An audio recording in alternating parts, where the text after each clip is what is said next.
I think we can safely declare Josh Norman and Odell Beckham as rivals. We're all awaiting the NFC East fireworks when the Giants and Washington do battle twice this season. Okay, maybe not all of us.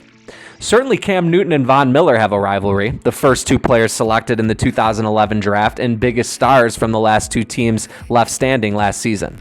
But Miller fueling it on social media this offseason isn't the only instance of player rivalries growing at this time of year. What about the players in contract years who just watched their lesser peers strike it rich during the wildest offseason spending spree in NFL history? Not all of these players' teams have even met, much less the individuals lining up across from each other, but we're pretty sure the five we're about to highlight paid close attention to the deals their new contractual foes received.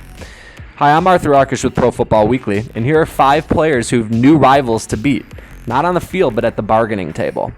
Number 5, Malcolm Butler versus Janoris Jenkins. Jenkins secured $28 million from the Giants as part of Big Blue's go-for-broke offseason. Butler simply secured New England's 4th Super Bowl under Belichick and Brady, then elevated his game to a Pro Bowl level after bursting onto the scene on the game's biggest stage. Butler is also nearly 2 years younger, with a lot more big game experience and a lot less volatility. He doesn't have the ball production of Jenkins, but he also hasn't benefited from one of the NFL's best D-lines. Butler has shown he can clamp down on an opponent's best receiver, though he doesn't have Jenkins' leverage as he's a restricted free agent next offseason. Number 4, Kyle Long versus Kelechi Osemele. Osemele is the highest paid guard in the NFL thanks to Reggie McKenzie's Raiders. Kyle Long's representation now has the framework for their client's next deal thanks to Osemele's, a mammoth 5 years and $60 million, including more than 25 guaranteed. Long is 6 months older than Osemele, but he's been to 3 Pro Bowls compared to none for Kelechi, and hasn't missed an NFL start in 3 seasons. Osemele has started 16 games just once in one more campaign. Both are rare physical specimens who play with vinegar and versatility. Long should take Osemele's highest paid mantle when he cashes in with the Bears, likely next offseason. Number 3, Kirk Cousins versus Brock Osweiler. How does Cousins like that $20 million franchise tag for his breakthrough 2015?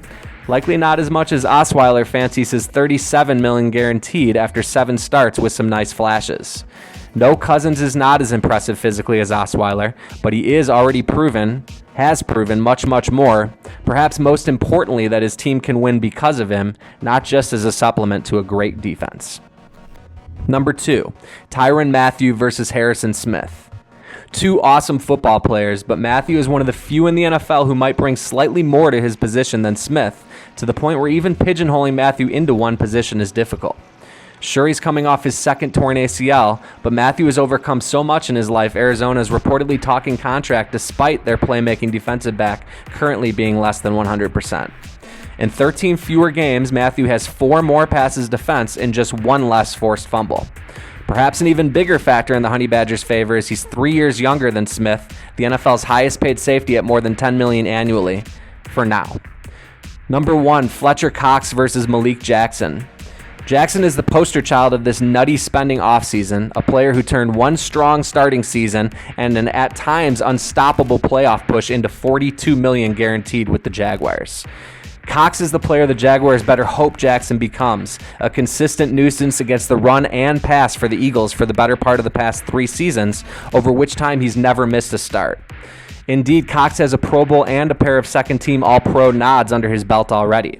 If he's still unsigned at this time next year, he's also likely to have a dominant season in 2 different schemes and positions, similar to what Jacksonville is projecting Jackson will do without the benefit of Denver's Pro Bowl-laden supporting defensive cast.